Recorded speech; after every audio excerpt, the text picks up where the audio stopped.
इयत्ता 8वी, विषय सामान्य विज्ञान, धडा 2, आरोग्य व रोग. प्रस्तावना. मुलांनो, हेल्थ इज वेल्थ म्हणजेच आरोग्य हीच खरी संपत्ती हा सुविचार आपल्या सर्वांना माहितीच आहे. आरोग्याला संपत्ती असं का म्हटलंय?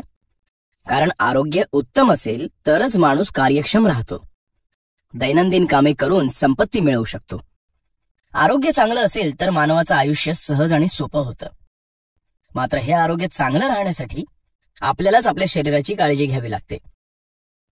त्यासाठी आपल्याला संतुलित आहार घेणे, भरपूर व्यायाम करणे गरजेचे असते. बरं, तुम्ही मला एक सांगा, आजारपणामुळे तुम्ही कधी शाळेला सुट्टी घेतली आहे का? हो सर, घेतली आहे. आजारी असल्यामुळे आपण कोणतेही काम व्यवस्थित पार पाडू शकत नाही. बरं, आता तुम्ही मला सांगा की आपण आजारी पडतो म्हणजे नेमकं काय होतं? सर, आजारी पडल्यानंतर अशक्तपणा येतो, चक्कर येते, मळमळ होते, ताप येतो. बरोबर. आजारी पडल्यानंतर अशक्तपणा येतो, ताप येतो, उलटी होते, डोकं दुखतं, तसंच झोपून राहावंसं वाटतं. तुम्ही आजारी पडल्यानंतर कधी कधी औषधोपचार न घेताही बरे होता, तर कधी कधी तुम्हाला डॉक्टरांकडे जाऊन औषधोपचार घ्यावे लागतात. असं का होतं बरं? आजाराची तीव्रता कमी असेल तर डॉक्टरांकडे न जाताही आजार बरा होतो, पण आजाराची तीव्रता जास्त असेल तर मात्र डॉक्टरांकडे जावंच लागतं. म्हणजेच काही आजारांवर नियंत्रण आणण्यासाठी आपल्या शरीरातील रोगप्रतिकारक शक्ती पुरेशी असते. मात्र काही आजार हे जास्त तीव्र स्वरूपातील असतील तर मात्र आपल्याला डॉक्टरांकडे जावे लागते. तर आता आपण आरोग्याविषयी माहिती जाणून घेऊया. आरोग्य. मुलांनो, आपल्याला कोणताच रोग नाही म्हणजे आपलं आरोग्य चांगलंय असा त्याचा अर्थ होत नाही. तर आरोग्य म्हणजे शारीरिक, मानसिक आणि सामाजिकरित्या पूर्णतः सुदृढ असण्याची स्थिती म्हणजेच आरोग्य होय. आपली प्रकृती चांगली असेल तर आपल्याला वेळेवर भूक लागते, व्यवस्थित जेवण जाते, झोप येते, ताजेतवाने वाटत असते, आपली दैनंदिन कामे आपण व्यवस्थित पार पाडू शकतो. या उलट आपली प्रकृती बिघडली असेल तर यातील कोणतीच गोष्ट व्यवस्थितपणे होत नाही, करता येत नाही. रोग. मुलांनो, विविध प्रकारचे रोग हे आपल्या शरीराला त्रासदायक असू शकतात. रोग म्हणजे शरीर क्रियात्मक किंवा मानसशास्त्रीयरित्या शरीरातील महत्वाच्या जैविक कार्यामध्ये अडथळा आणणारी स्थिती होय. यात शरीर क्रियात्मक अडथळा म्हणजे शरीराच्या कार्यात अडथळा निर्माण होणे. उदाहरणार्थ, पचनक्रियेत, रक्ताभिसरण संस्थेत वा किडनीच्या कार्यात अंतर्गत बिघाड होणे.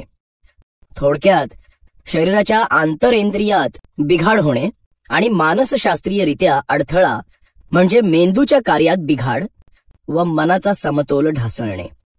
रोग हे विविध प्रकारचे असतात, म्हणून त्यांचा प्रसार होण्याची कारणे व माध्यमे वेगवेगळी असतात. त्यांची लक्षणेही वेगवेगळी असतात. तर आता आपण रोगांचे प्रकार पाहूया. रोगांचे प्रकार. तुम्ही नेहमी विविध रोगांची नावे ऐकत असता. त्यातील काही रोग हे दीर्घ कालावधीचे म्हणजेच बरे होण्यासाठी जास्त वेळ लागणारे असतात, तर काही रोग हे लवकर बरे होणारे असतात. सर्दी, दमा, खोकला, मधुमेह, हृदयविकार, डाऊन संलक्षण कावीळ, मलेरिया असे विविध प्रकारचे रोग आहेत. या रोगांची कारणे व लक्षणेही वेगवेगळी असतात. या विविध प्रकारच्या रोगांचे वर्गीकरण आपण पुढील प्रमाणे करू शकतो. रोगांचे प्रकार. कालावधीनुसार, कारणांनुसार. कालावधीनुसार दीर्घकालीन रोग, तीव्र रोग. कारणांनुसार अनुवांशिक रोग, उदाहरणार्थ डाऊन संलक्षण, आणि उपरजित रोग. उपरजित रोग म्हणजे संसर्गजन्य रोग, उदाहरणार्थ सर्दी, फ्लू, डेंग्यू. आणि असंसर्गजन्य रोग म्हणजे मधुमेह आणि हृदयविकार. अशा प्रकारे आपण रोगांचे कालावधीनुसार व कारणांनुसार वर्गीकरण करू शकतो. बर, आता तुम्ही मला सांगा, कावीळ, मलेरिया, खरूज, क्षय, डेंग्यू, अतिसार, नायटा, स्वाईन फ्लू या रोगांचा प्रसार कोणकोणत्या माध्यमांद्वारे होतो? सर, कावीळ पाण्यामार्फत, दूषित अन्न, तसंच दूषित रक्तामार्फत होते. मलेरिया डासांमार्फत होतो. खरूज ही खरुजेचा किडा संपर्कात आल्याने होतो. क्षयरोग रोग्याच्या थुंकीतून, हवेमार्फत किंवा संपर्कातून होतो. डेंग्यू डासांच्या चावण्यामुळे होतो. अतिसार दूषित अन्न व दूषित पाण्यामार्फत होतो. नायटा संपर्कजन्य आहे. कवकांचा त्वचेला संपर्क झाला की तो होतो. आणि स्वाईन फ्लू हा स्वाईन फ्लू रोगांचे विषाणू असलेल्या दूषित हवेमुळे होतो. अगदी बरोबर. हवा, पाणी, थुंकी अशा विविध माध्यमातून या रोगांचा प्रसार होत असतो. बरं, रोगजंतू म्हणजे काय ते कोण सांगेल? रोगकारक सूक्ष्मजीवांना रोगजंतू असं म्हणतात. छान. हे रोगकारक सूक्ष्मजीव म्हणजेच रोगजंतू रोगांचा प्रसार करण्यास कारणीभूत असतात. मग संसर्गजन्य रोग म्हणजे काय ते कोण सांगेल? जे रोग एकापासून दुसऱ्याला होतात त्यांना संसर्गजन्य रोग असं म्हणतात. अगदी बरोबर. बऱ्याच प्रकारच्या रोगाचा संसर्ग हा एकापासून दुसऱ्याला होत असतो. उदाहरणार्थ क्षयरोग. आता ही बाजूची आकृती पहा. जेव्हा रोगी जमिनीवर थुंकतो किंवा शिंकतो तेव्हा लहान द्रवबिंदू केंद्रकात बाष्पीभवन होते व हवेमध्ये हे द्रवबिंदू वाहून नेले जातात आणि मोठे द्रवबिंदू जमिनीवर स्थिर होतात. अशा प्रकारे रोगजंतू हे हवेमार्फत निरोगी माणसाच्या शरीरात प्रवेश करतात. त्यामुळे रोग होण्याची शक्यता बळावते. संसर्गजन्य रोग किंवा संक्रामक रोग. मुलांनो, संसर्गजन्य रोग हे दूषित हवा, पाणी, अन्न, कीटक यांच्याद्वारे पसरतात. म्हणून या माध्यमांद्वारे होणाऱ्या रोगांना संसर्गजन्य रोग असं म्हणतात. उदाहरणार्थ क्षयरोग. ज्या व्यक्तीला क्षयरोग होतो त्या रोग्याच्या थुंकीतून, हवेमार्फत किंवा संपर्कातून मायकोबॅक्टेरियम ट्युबरक्युली नावाचे जीवाणू हवेमार्फत निरोगी माणसाच्या शरीरात प्रवेश करतात आणि तो रोग त्या निरोगी माणसालाही होतो. या रोगांनाच संसर्गजन्य रोग किंवा संक्रामक रोग असं म्हणतात. संक्रामक म्हणजेच संक्रमण होणे, एकापासून दुसऱ्याकडे पसरत जाणे. आता हा तक्ता पहा. या तक्त्यात अशाच काही संसर्गजन्य रोगांची माहिती दिली आहे. ती नीट पहा.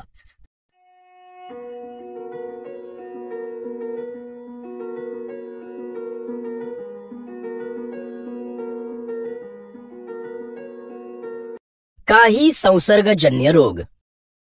मुलांनो, तुम्ही कांजिण्या या रोगाविषयी ऐकलं असेल. तर आता आपण या रोगाविषयी अधिक माहिती घेऊ. कांजिण्या. कांजिण्या हा रोग इंग्रजीमध्ये चिकन पॉक्स या नावाने ओळखला जातो. हा रोग प्रामुख्याने लहान मुलांचा आजार आहे. हा आजार एकदा येऊन गेला की परत होत नाही. पण काही व्यक्तींमध्ये हे विषाणू सुप्तपणे असतात व कालांतराने ती व्यक्ती प्रौढ झाली की नागिण या रोगांद्वारे ते विषाणू प्रकट होतात. हा आजार व्हॅरिसेला झोस्टर या विषाणूंमुळे होतो. कांजिण्यांची कारणे आणि लक्षणे. मुलांनो, व्हॅरिसेला झोस्टर या विषाणूंची लागण झाली की ताप येतो, थंडी वाजते, पाठदुखी, खोकला, सर्दी, डोळे लाल होणे इत्यादी गोष्टींचा त्रास होतो. या रोगामुळे 1 ते 2 दिवसात अंगावर पुरळ उठते. पुरळ छाती, पोट यावर जास्त असते व पुरळाची सुरुवात लालसर रंगाने होते. नंतर त्यात पाणी भरते.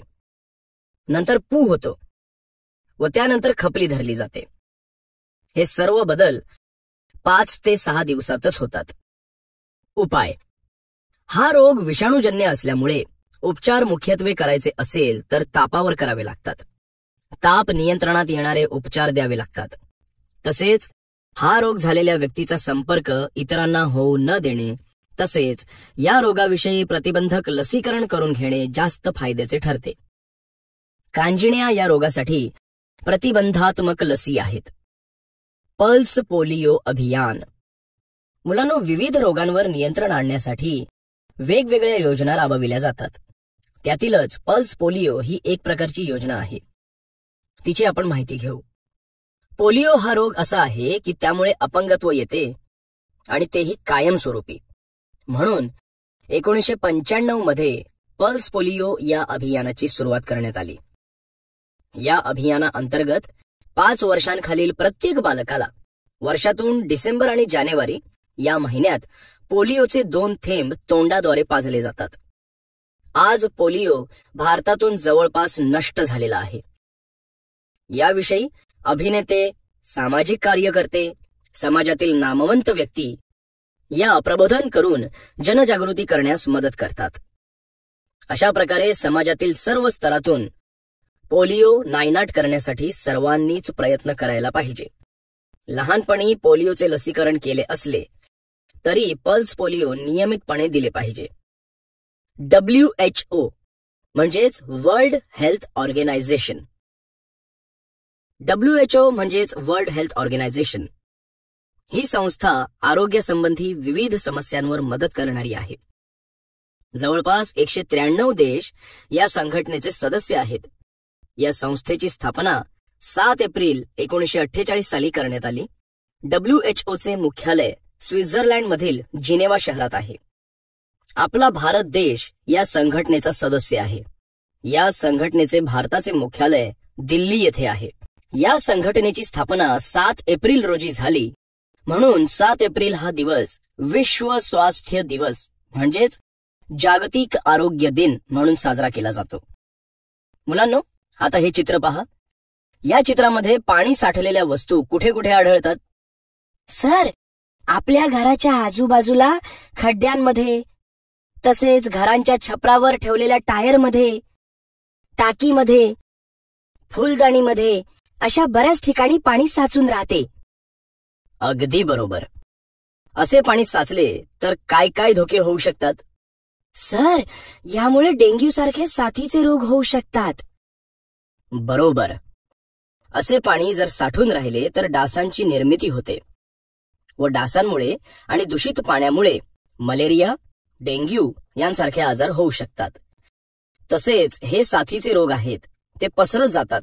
त्यामुळे सामाजिक स्वास्थ्य बिघडत जाते. त्यामुळे आपण आपल्या आजूबाजूचा परिसर स्वच्छ ठेवायला पाहिजे. घरातही जास्त दिवस पाणी साठवून ठेवणे टाळले पाहिजे. तर अशाच काही रोगांविषयी माहिती आपण पुढे घेऊया. सद्यस्थितीतील काही महत्वाचे रोग. बरं, मला सांगा, तुमच्या शाळेत स्वच्छ हात उपक्रम राबवला जातो का? कशासाठी असेल हा उपक्रम? हो सर, राबवला जातो. आपण सहजपणे कुठेही हात लावतो आणि त्यामुळे हाताला जंतू संसर्ग होऊन ते सहजपणे आपल्या शरीरात प्रवेश करतात. ते टाळण्यासाठी स्वच्छ हात उपक्रम शाळेत राबवला जातो. त्याचप्रमाणे आपल्या आजूबाजूचा परिसर स्वच्छ असायला पाहिजे. तसेच आपल्याला आजूबाजूला स्वच्छता ठेवण्याची सवय लागावी म्हणून हा उपक्रम राबवतात. अगदी बरोबर. आपल्या आजूबाजूचा परिसर स्वच्छ ठेवणे ही आपली सामाजिक जबाबदारी आहे. ती आपण सर्वांनी मिळून पार पाडायला हवी. बरं, आता सांगा, पावसाळ्यात पाणी उकळून का प्यावे? पावसाळ्यामध्ये पाणी दूषित होते, कारण पावसाचं पाणी हे जलसाठ्यात मिसळताना माती, विविध कचरा त्यात मिसळला जातो. असे पाणी प्यायल्यामुळे विविध आजार होण्याची शक्यता असते. पाणी उकळले की त्यातील जंतू नष्ट होतात, म्हणून पावसाळ्यात पाणी उकळून प्यावे. अगदी बरोबर. पाणी उकळून प्यायल्यामुळे त्यातील जंतू नष्ट होतात व आपले शरीर निरोगी राहते. मग मला सांगा, वैयक्तिक स्वच्छता कशी पाळता येईल? आपण जेवणापूर्वी व जेवणानंतर तसेच शौचाला जाऊन आल्यावर हात स्वच्छ धुवायला हवेत. रोज आंघोळ करायला हवी. आपल्या आजूबाजूला असणारा कचरा हा कुंडीतच टाकायला पाहिजे. आपल्या सभोवतालचा परिसरही नेहमी स्वच्छ ठेवायला पाहिजे. बरोबर. रोज योग्य आहार व नियमित व्यायाम केल्याने आपले शरीरही निरोगी राहते. वैयक्तिक स्वच्छतेमुळे मन प्रफुल्लित राहते. आता आपण अस्वच्छतेमुळे होणाऱ्या काही रोगांविषयी माहिती अभ्यासूया. डेंग्यू. तुम्ही डेंग्यूचे नाव ऐकलेच असेल. खड्ड्यात, घराच्या छपरावर अथवा इकडे तिकडे पडलेल्या टायरमध्ये, तसेच अनेक ठिकाणी साचलेल्या स्वच्छ पाण्यात डास अंडी घालतात. त्या ठिकाणी त्यांच्या वाढीसाठी पोषक वातावरण असल्याने ते वाढत जातात. डेंग्यू हा विषाणूजन्य आजार आहे. डासांच्या विविध प्रजाती वेगवेगळ्या रोगांचा प्रसार करतात. त्यापैकी एडिस इजिप्ती या प्रकारच्या डासांमार्फत डेंग्यू हा संसर्गजन्य रोग पसरतो. हा आजार फ्लेव्ही व्हायरस या प्रकारातील डेन 1-2 या विषाणूमुळे होतो. आता हे बाजूचे चित्र पहा. या चित्रात पावसाचे पाणी हे टायरमध्ये साचले आहे आणि त्यामध्ये डास अंडी घालतात. त्यामुळे डासांची संख्या वाढते. हे डास बहुधा सकाळी व संध्याकाळी चावतात. डेंग्यूची लागण झालेल्या रुग्णास डास चावून तो डास दुसऱ्या व्यक्तीस चावल्यास त्यालाही डेंग्यूची लागण होते. आता आपण डेंग्यू या रोगांची काही लक्षणे पाहूया. डेंग्यूची लक्षणे. 1.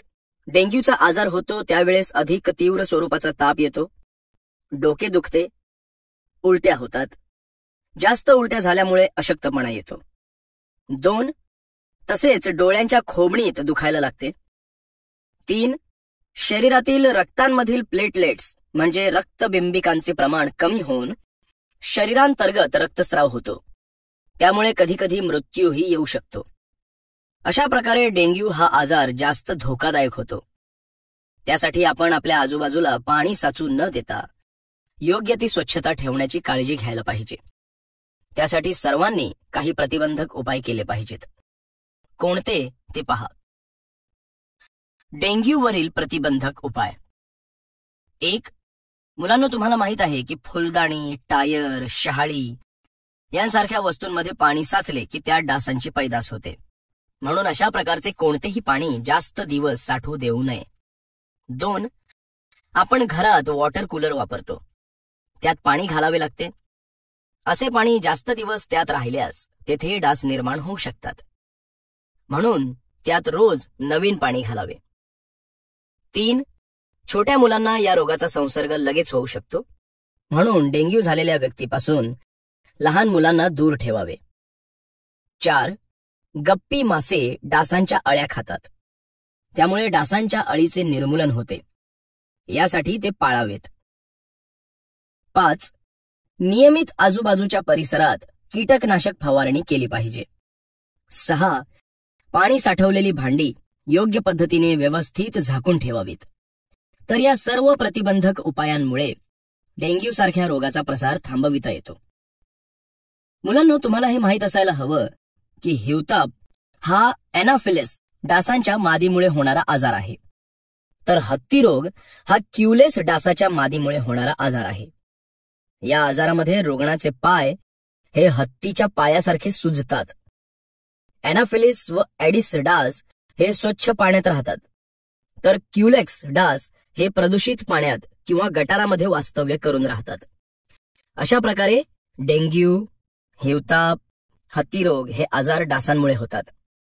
योग्य ती काळजी जर घेतली नाही तर हे आजार अधिक तीव्र रूप धारण करतात. Swine flu. मुलांनो, आता आपण स्वाईन फ्लू या संसर्गजन्य रोगाविषयी माहिती अभ्यासू. संसर्ग होण्याची कारणे. स्वाईन म्हणजेच डुक्कर व फ्लू म्हणजेच ताप. स्वाईन फ्लू हा संसर्गजन्य विकार असून याचा संसर्ग स्वाईन फ्लूच्या H1N1 या विषाणूपासून होतो. 1. स्वाईन फ्लूचे विषाणू हे हवेत 8 तास जिवंत राहू शकतात. स्वाईन फ्लूचा संसर्ग डुकरांकडून मनुष्यामध्ये होत असतो. त्याचप्रमाणे ज्या रोग्याला स्वाईन फ्लूची लागण झाली त्यापासूनही हा रोग दुसऱ्यांना होतो. 2. स्वाईन फ्लूचे विषाणू हे बाधित व्यक्तीच्या खोकल्याने किंवा शिंकल्यामुळे हवेत पसरतात. निरोगी व्यक्तीच्या नाक, डोळे, तोंड, त्वचा यांच्याशी संपर्क झाल्यास या विषाणूंचे संक्रमण होते. अशा प्रकारे स्वाईन फ्लूचा प्रसार होतो. स्वाईन फ्लूची लक्षणे. 1. स्वाईन फ्लू या आजाराची लागण झाल्यामुळे धाप लागते, तसेच श्वसन करण्यास अडथळा निर्माण होतो.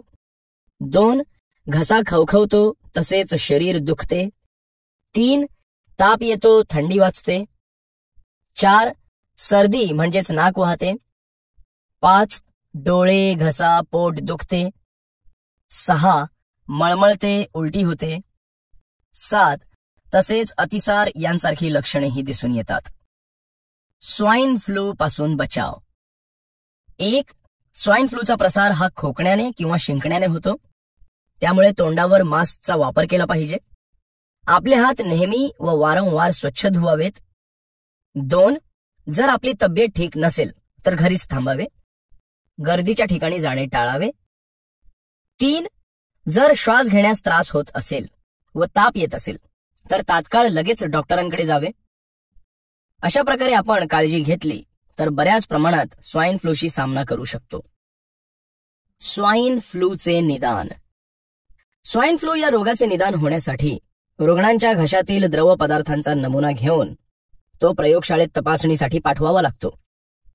राष्ट्रीय विषाणू विज्ञान संस्था म्हणजेच national institute of virology Pune आणि राष्ट्रीय संचारी रोग संस्था म्हणजेच national institute of communication diseases NICD Delhi येथील प्रयोगशाळेमध्ये स्वाईन फ्लूची तपासणी करण्याची व्यवस्था उपलब्ध आहे. स्वाईन फ्लूची सर्वप्रथम बाधा ही मार्च 2009 मध्ये मेक्सिको या देशात झाली. स्वाईन फ्लू हा इन्फ्लुएन्झा A H1N1 या विषाणूमुळे होतो. हा विषाणू डुकरांमध्ये आढळतो. डुकरांमध्ये वावर असणाऱ्या व्यक्तीला या विषाणूंची बाधा होऊ शकते. एड्स.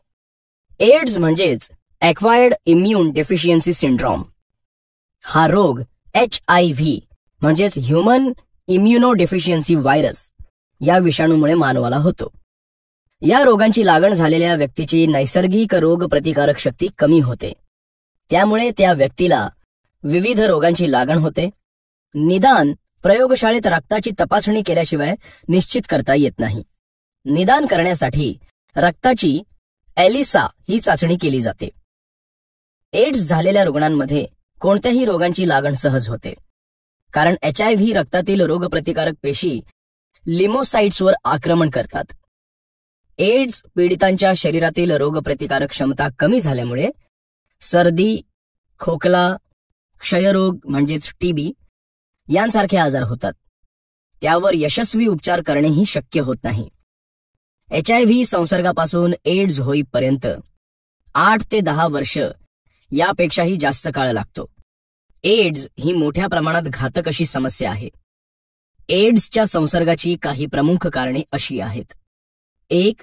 असुरक्षित लैंगिक संबंध. 2. बाधित आईकडून बाळाला हा रोग होऊ शकतो.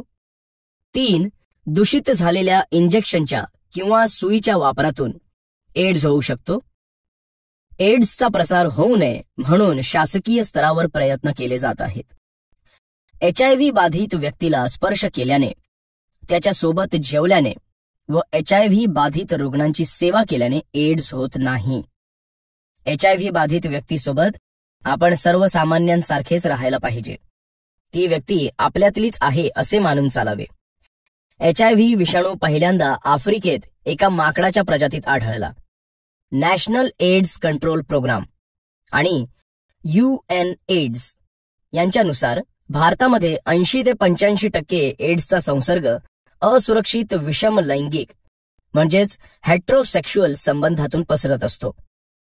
इसवी सन 1981 मध्ये जवळपास 5 कोटी लोक एड्सचे बळी ठरले आहेत व अजूनही या भयानक रोगावर उपाय सापडला नाही.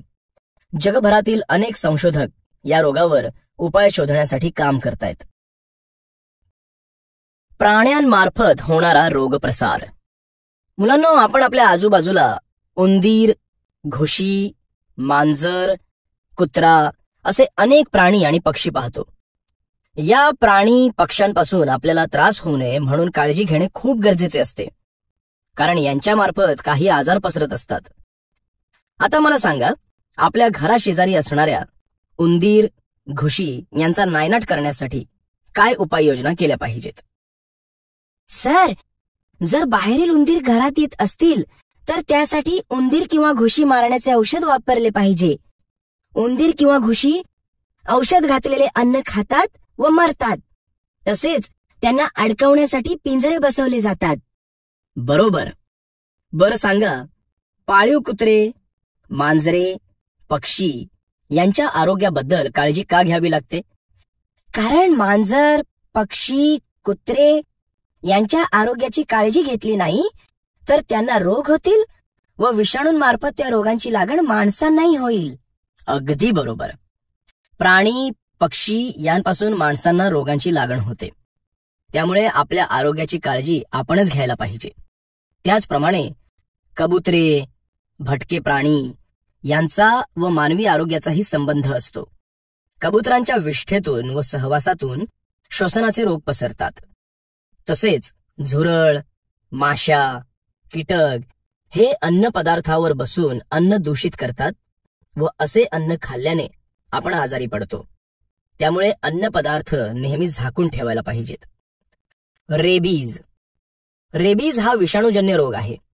हा रोग संसर्ग झालेला कुत्रा, मांजर, माकड, ससा अशा प्राण्यांच्या चावण्यामुळे होतो. या रोगाचे विषाणू मज्जातंतूद्वारे मेंदूत प्रवेश करतात आणि संपूर्ण शरीराचा ताबा घेतात. जलद्वेष म्हणजेच हायड्रोफोबिया या रोगाची लागण झालेल्या व्यक्ती पाण्याला घाबरतात. हे या रोगाचे मुख्य लक्षण आहे. या रोगामध्ये रोगी पाण्याला घाबरतात म्हणून यास जलसंत्रास असंही म्हणतात. हा रोग प्राणघातक आहे. मात्र हा रोग होऊ नये म्हणून प्रतिबंधात्मक लस घेऊन सुरक्षित होता येते. कुत्रा चावल्यानंतर या रोगाची लक्षणे दिसण्यासाठी 90 ते 175 दिवस इतका कालावधी लागतो. आता आपण रेबीज या रोगांची लक्षणे काय आहेत ते पाहूया. रेबीज रोगांची लक्षणे. 1. या रोगाची लागण झालेल्या व्यक्तीला 2 ते 12 आठवडे इतका वेळ ताप राहू शकतो. 2. या आजारातील ग्रस्त व्यक्ती अतिशयोक्ती करत वागतो. उदाहरणार्थ एखाद्या विषयावर बोलायचे तर त्या विषयांवर जास्त वेळ बोलत राहतो. 3. या रोगाने बाधित व्यक्तीला पाण्याची खूप भीती वाटते. 4.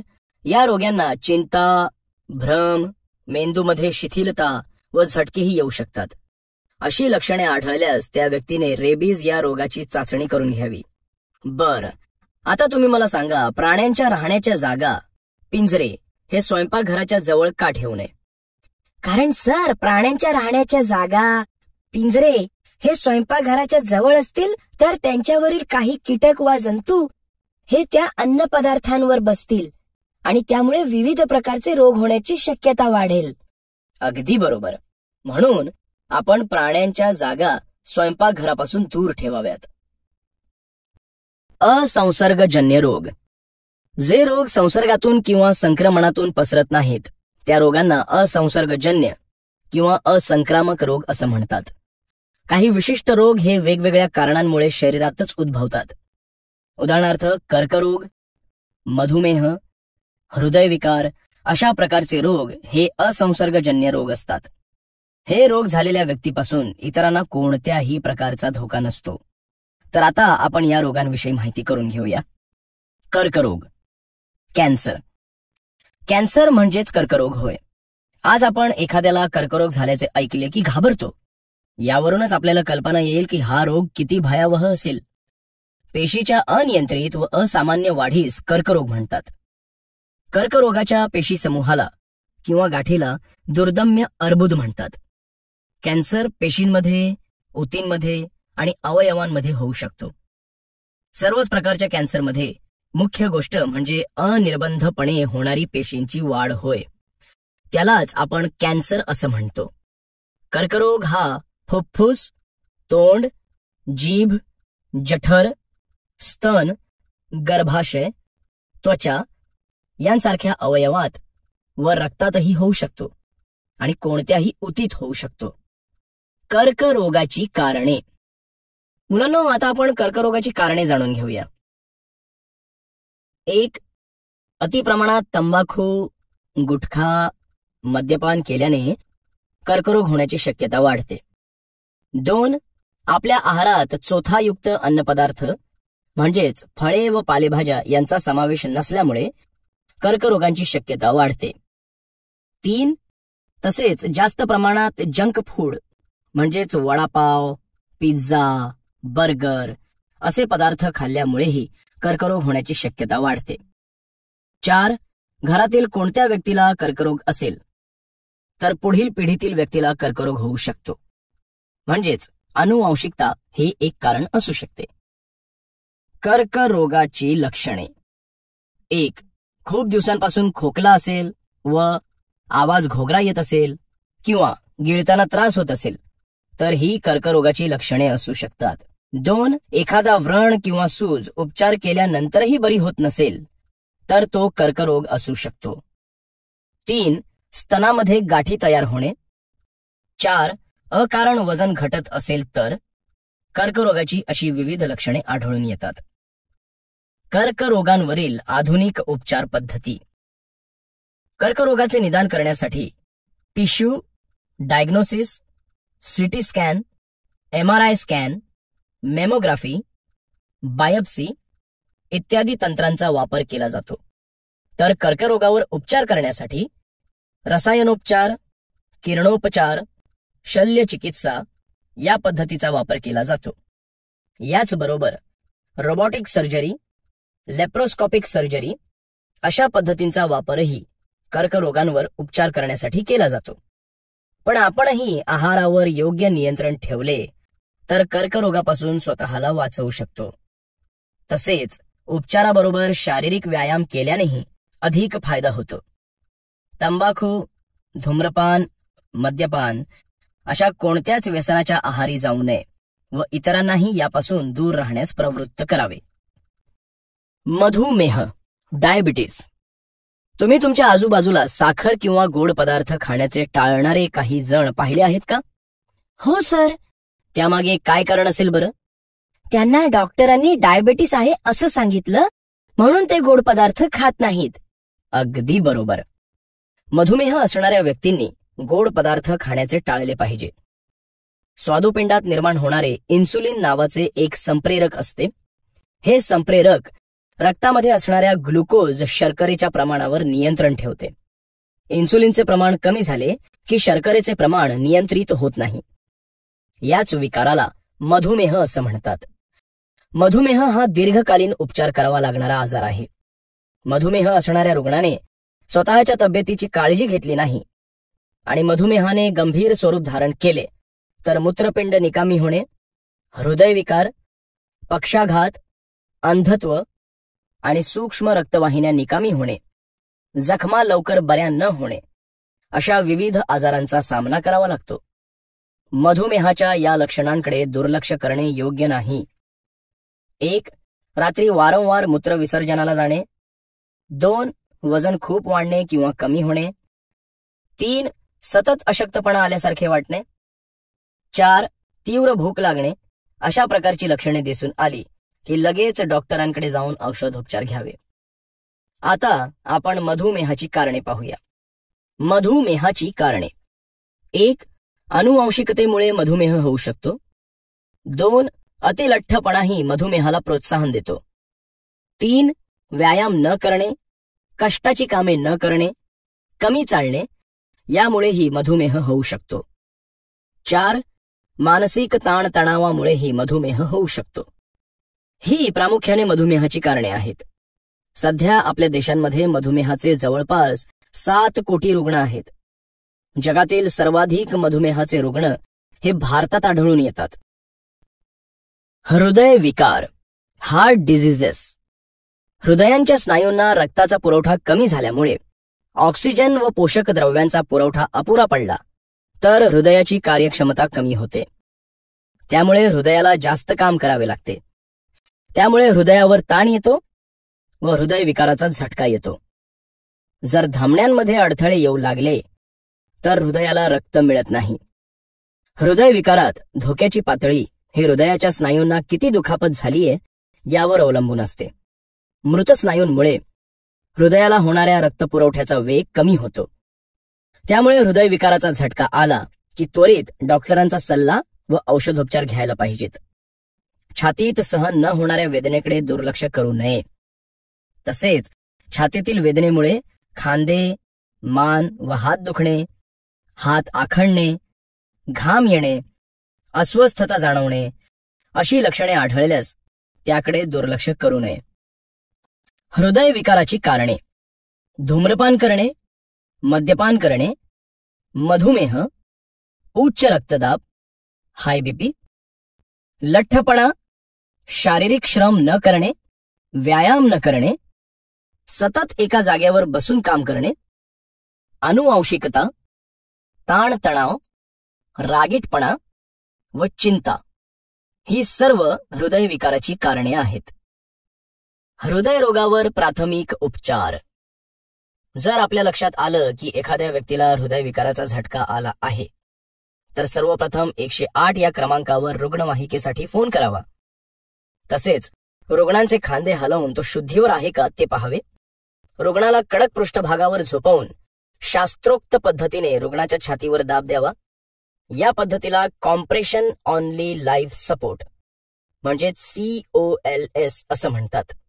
या दरम्यान एका मिनिटाला 100 ते 120 दाब या गतीने किमान 30 वेळा छातीच्या बरोबर मध्यभागी दाब द्यावा. अशा प्रकारे आपल्याला हृदयरोगावर प्राथमिक उपचार करता येतील. हृदयरोगावर करण्यात येणाऱ्या उपचारांची नावे खालीलप्रमाणे आहेत. Angioplasty, bypass surgery, open heart surgery, हृदय प्रत्यारोपण, स्टेंट्स टाकणे, पेसमेकर बसविणे. यातील एक अँजिओप्लास्टी म्हणजे चरबी वाढल्याने अरुंद झालेल्या रक्तवाहिन्यांना थेरपीद्वारे रुंद करणे. 2 बायपास सर्जरी म्हणजे कृत्रिमरित्या रक्तवाहिनी हृदयाला जोडून हृदयाचे कार्य चालू ठेवणे. 3 ओपन हार्ट सर्जरी म्हणजेच सर्जरी करते वेळेस हृदय मशीनशी जोडलेले असते. काही वेळ हृदयाचे काम बंद असून कृत्रिमरित्या रक्तवाहिनीचे काम चालू असते. 4 हृदय प्रत्यारोपण म्हणजे दुसऱ्या मृत व्यक्तीचे हृदय आजारग्रस्त व्यक्तीस सर्जरीने प्रत्यारोपण करणे. 5 स्टेंट्स टाकणे म्हणजे हृदयातील अरुंद व कमजोर धमन्यांमध्ये स्टेंट्स बसवून उपचार केले जातात. स्टेंट्स म्हणजे लहान जाळीदार ट्यूब असते. 6 पेसमेकर म्हणजे अनियमित हृदयाच्या ठोक्यांना नियंत्रित करणारे यंत्र असते. मुलांनो, अशा प्रकारे आपण बऱ्याच रोगांविषयी व औषधोपचारांविषयी माहिती घेतलीये. पण आपण हे नेहमी लक्षात ठेवायला पाहिजे की प्रत्येक रोगाला एक विशिष्ट कारण असते. दैवी प्रकोप किंवा इतर कारणांमुळे रोग होत नाहीत. रोग हे औषधोपचार व वैद्यकीय मदतीनेच बरे होतात. मंत्रतंत्र, जादूटोणा अशा अंधश्रद्धेमुळे रोग बरे होत नसतात. मात्र कोणत्याही आजारावर घेण्यात येणाऱ्या औषधांचा जर अधिक वापर झाला तर त्याने शरीरावर विपरीत परिणाम होण्याची शक्यता असते. औषधांचा गैरवापर केल्याने होणारे धोके. मुलांनो, आता आपण औषधांचा गैरवापर केल्याने कोणते धोके होऊ शकतात याविषयी माहिती घेऊया. काही जण आजारी पडले की लगेच डॉक्टरांना न विचारता काही औषधे घेतात. परंतु हीच औषधे जास्त प्रमाणात सेवन केली तर आपल्या शरीरावर याचे वाईट परिणाम होतात. जास्त प्रमाणात व सतत जर वेदनाशामके म्हणजेच पेन किलर घेतली तर चेतासंस्था, उत्सर्जन संस्था, यकृत यावर खूप वाईट परिणाम होतात. तसेच प्रतिजैविकांचे अँटीबायोटिक्स जास्त प्रमाणात सेवन केले तर मळमळ, पोटदुखी, पातळ जुलाब, अंगावर पुरळ येणे, जिभेवर पांढरे चट्टे पडणे अशी वेगवेगळी लक्षणे दिसून येतात व त्याचा शरीराला त्रास होतो. आता तुम्ही मला सांगा बरं, गरीब रुग्ण महागडी औषधे घेऊ शकत नाहीत. अशा वेळी त्यांच्यासाठी कोणते पर्याय असतात? सर, बऱ्याच सामाजिक संस्था अशा गरीब रुग्णांना मदत करतात. तसेच शासनानेही आता जेनेरिक औषधांची दुकाने, जन औषधी स्टोअर्स चालू केलेली आहेत. अगदी बरोबर. तर आता आपण याच जेनेरिक औषधांविषयी माहिती करून घेऊया. जेनेरिक औषधे. जेनेरिक औषधे ही अगदी स्वस्त दरात मिळतात. या औषधांनाच सामान्य औषधे असेही म्हणतात. या औषधांची निर्मिती व वितरण कोणत्याही पेटंट शिवाय केली जाते. ही औषधे ब्रँडेड औषधांच्या दुकानातील औषधांसारखी व त्याच दर्जाची असतात. अशी जेनेरिक औषधे तयार करताना त्या औषधातील घटकांचे प्रमाण किंवा त्या औषधांचा फॉर्म्युला तयार असल्यामुळे संशोधनावरील खर्च वाचतो. त्यामुळे जेनेरिक औषधांच्या किमती ब्रँडेड औषधांच्या किमतीपेक्षा खूप कमी असतात.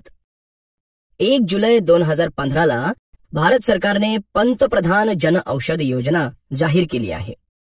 या योजनेअंतर्गत जनतेला कमी किमतीत औषधे उपलब्ध करून दिली जातात. त्यासाठी जन औषधी स्टोअर्स सुरू करण्यात आले आहेत. भारतातून मोठ्या प्रमाणात जेनेरिक औषधांची निर्यात केली जाते.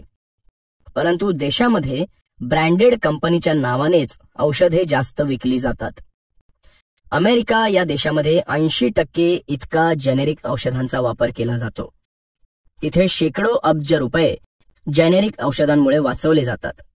ही जेनेरिक औषधे व त्यांची माहिती आपण हेल्थ कार्ड व जनसमाधान या मोबाईल ॲपच्या सहाय्याने घर बसल्या आपल्या मोबाईलवरून मिळवू शकतो व सहजपणे त्यांचा वापरही करू शकतो. जीवनशैली आणि आजार. जीवनशैली म्हणजे आहार-विहार यांमध्ये रोजच्या दिनचर्येचा आणि आहाराचा समावेश होतो. आजकाल आपले जीवन हे खूप धावपळीचे झाले आहे. या धावपळीच्या जीवनामुळे आपल्याला शरीराकडे लक्ष देण्यास सवड मिळत नाही. आजकाल लवकर उठून व्यायाम करायला लोकांना वेळच मिळत नाही. तसेच आहार घेण्याच्या वेळा सतत बदलत असतात. कष्टाची कामे कमी प्रमाणात करावी लागतात. शिवाय जंक फूड खाण्याचे प्रमाणही खूप वाढले आहे. त्यामुळे आजारी पडण्याचे प्रमाणही वाढले आहे. जर आपल्याला आजारी पडायचे प्रमाण कमी करायचे असेल तर पुरेशी झोप व त्याचबरोबर योग्य पोषक आहार घ्यावा लागेल. तसेच योगासने, प्राणायाम आणि व्यायाम करावा लागेल. व्यायाम हा आपल्या शरीराला झेपेल इतकाच करावा. प्राणायाम व योगासने ही तज्ज्ञांच्या मार्गदर्शनाखालीच करावीत. तसेच आजार होऊ नये म्हणून त्याचा प्रतिबंध म्हणून लसीकरण करून घेतले पाहिजे. उदाहरणार्थ डांग्या खोकला, धनुर्वात, क्षयरोग, गोवर, पोलिओ, स्वाईन फ्लू इत्यादी. रक्तदान. रक्तदान हेच जीवनदान असं म्हटलं जातं. कारण रक्तदात्याचे एक युनिट एका वेळेला कमीत कमी 3 रुग्णांची गरज पूर्ण करते. जसे की तांबड्या पेशी, पांढऱ्या पेशी, रक्तबिंबिका. म्हणजेच आपण एका वर्षात 4दा रक्तदान केले तर 12 रुग्णांचे प्राण वाचवण्याचे भाग्य आपल्याला मिळेल. म्हणूनच रक्तदान हेच श्रेष्ठ दानही म्हटलं जातं. नेत्रदान. मृत्यूनंतर आपले अवयव हे इतरांना कामी येतात. तसेच मृत्यूनंतर नेत्रदान करता येते. त्यामुळे अंध व्यक्ती आपल्या डोळ्यांच्या मदतीने हे सुंदर जग पाहू शकते.